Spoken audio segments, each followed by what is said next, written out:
Elle avait déjà mis ses 2 enfants à l'abri pour mener campagne. Svetlana Tiranovskaya, candidate de l'opposition biélorusse, prend cette fois la parole depuis la Lituanie, où elle s'est réfugiée. J'ai cru que cette campagne m'avait renforcée, qu'elle m'avait donné assez de force pour tout endurer. Mais finalement, je suis sûrement toujours la même femme faible que j'étais au début. Et je sais que beaucoup me comprendront, mais d'autres m'en voudront et me détesteront.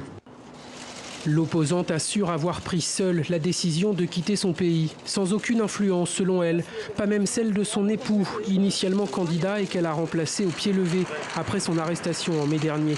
Svetlana Tiranovskaya laisse ainsi derrière elle la Biélorussie et son gouvernement de plus en plus répressif.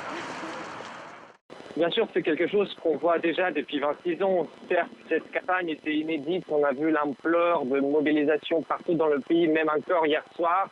Mais finalement, le pouvoir utilise les mêmes méthodes. Les méthodes commencent à être plus brutales. Hier encore, des images de violence.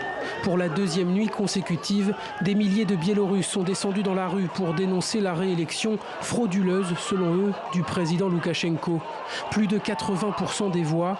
Résultat également contesté par Svetlana Tiranovskaya qui a demandé au chef de l'État de lui céder le pouvoir avant de s'exiler finalement quelques heures plus tard. Face à cette situation inédite en Biélorussie, la Pologne offre aujourd'hui sa médiation pour tenter de trouver une issue.